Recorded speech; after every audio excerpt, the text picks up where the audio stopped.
I am Anupam Gupta, faculty member, Biyani Group of Colleges. Today I will show you how to solve transportation problem by least cost method. Today is our second video lecture on transportation problem.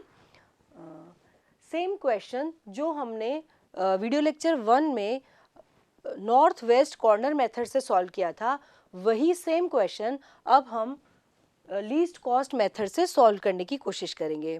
Least cost method means जब हम कोई भी हमारे पास transportation problem आती है तो least cost को ध्यान में रखकर किस तरह से सॉल्व कर सकते हैं. तो चलिए शुरू करते हैं. हमारे पास एक ट्रांसपोर्टेशन प्रॉब्लम गिवन है, उसमें हम देखते हैं सबसे कम कॉस्ट किस में है. तो देखिए तो हमारे पास सबसे कम कॉस्ट इस पूरी ट्रांसपोर्टेशन प्रॉब्लम में यह तो सप्लाई है, इसलिए इसे डबल लाइन से ड्रॉ कर दीजिए. ये हमें सप्लाई दे रखी है, ये हमें डिमांड गिवन है और ये हमारे वेयर हाउसेज हैं, ये 3 हमारे पास फैक्ट्रीज हैं. जब भी आपके पास क्वेश्चन आए सामने तो पहले सबसे फर्स्ट स्टेप आपको ये करना है कि जो सप्लाई और डिमांड है उन्हें कैलकुलेट कर लीजिए कि वो इक्वल है या नहीं.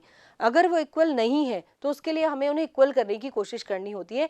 वो हम एक अलग सेपरेट वीडियो लेक्चर में पढ़ेंगे. अभी हम देख रहे हैं यहाँ पे इस क्वेश्चन में तो 15 ही सप्लाई है और 15 ही डिमांड है, तो मीन्स वो दोनों इक्वल है. तो फिर आगे बढ़ेंगे उसके आगे. तो अब हमें सॉल्व करना है transportation problem least cost method से. लीस्ट कॉस्ट मेथड मतलब इस कॉस्ट में हमें देखना है इस प्रॉब्लम में कि सबसे कम कॉस्ट किसकी है. तो यहाँ पे सबसे कम कॉस्ट वेयर हाउस सेकेंड में फैक्ट्री 1 में 11 की है, तो इसे हम असाइन कर सकते हैं. सेलेक्ट कर लिया हमने कि असाइन किसे करना है. अब हम कितना असाइन कर सकते हैं. 2 सप्लाई है और 3 डिमांड है, तो 2 की ही जब हमारे पास सप्लाई है तो 2 ही कर पाएंगे, कैंसिल. अब बाकी जगह हम सप्लाई नहीं कर सकते, इसलिए हमने उसमें डैश लगा दिया है. और यहाँ पे अब हमारे पास डिमांड बच गई है 1 की, क्योंकि 2 तो हम सप्लाई कर चुके हैं. अब डिमांड हमारे पास सिर्फ 1 की बची है. अब वापस से जो हमारे पास गिवन ट्रांसपोर्टेशन प्रॉब्लम है, देखिए 13 को 15, 14 और 11 को तो अब हम सप्लाई नहीं कर सकते, क्योंकि हमने जितनी सप्लाई थी टू वो वेयर हाउस 2 को 11 को दे दी है. अब हमारे पास बचा है 17, 14, 12, 13, 18, 18, 15, 12. अब इसमें हमें देखना है कि मिनिमम कॉस्ट किस में है. तो अब यहाँ पर एक डिलेमा है कि हमारे पास 2 जगह कॉस्ट मिनिमम आ रही है. एक तो ये 12 है जो कि वेयर हाउस 3 में आ रहा है और फैक्ट्री 2 में आ रहा है. एक हमारे पास कॉस्ट जो वेयर हाउस 4 में आ रही है 12, जो फैक्ट्री 3 में आ रही है. अगर ऐसी कंडीशन हो when there is a tie, तो हमें क्या करना होगा. उसे हमें देखना है कि मिनिमम कॉस्ट सेल कहाँ है. सबसे पहले तो हम देख लेते हैं कि मिनिमम कॉस्ट कहाँ है. अब मिनिमम कॉस्ट भी अगर मान लीजिए टाई है तो फिर हम देखते हैं कि मैक्सिमम अलोकेशन कहाँ हो सकता है. तो यहाँ अगर मैं ये लेती हूँ तो यहाँ पे मैं इसे कितना अलोकेट कर पाऊंगी. 4 यहाँ पे डिमांड है और 6 यहाँ पे सप्लाई है, मतलब 4 कर पाऊंगी यहाँ पे. और अगर मैं इसे लेती हूँ तो यहाँ पे 5 डिमांड है और 7 सप्लाई है, यानी मैं 5 कर पाऊंगी. क्लियर. तो ऐसे में यहाँ पे मैक्सिमम अलोकेशन, मैक्सिमम अलॉटमेंट 5 हो सकता है, मैक्सिमम अलोकेशन 5 हो सकता है, इसलिए मैंने इसे सेलेक्ट किया है. तो जब इसमें 5 पूरा का पूरा इसे दे दिया तो यहाँ 5 डिमांड 5 0 हो गई है और यहाँ पे 2 अभी भी सप्लाई बची है.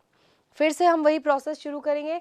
अब इस पूरे मैट्रिक्स में जो हमारे पास अवेलेबल है उसमें अब ये मिनिमम कॉस्ट 12 है, इसे कर देंगे हम, इसे 4 कर सकते हैं, ये 0 हो गया. यहाँ डैश का निशान, यहाँ पे जैसे हमने इसे 5 को क्रॉस किया था यहाँ डैश का निशान लगाना था, इसीलिए जब हमने यहाँ 4 को क्रॉस किया 0 हो गई है डिमांड और यहाँ पे बच गई है 2.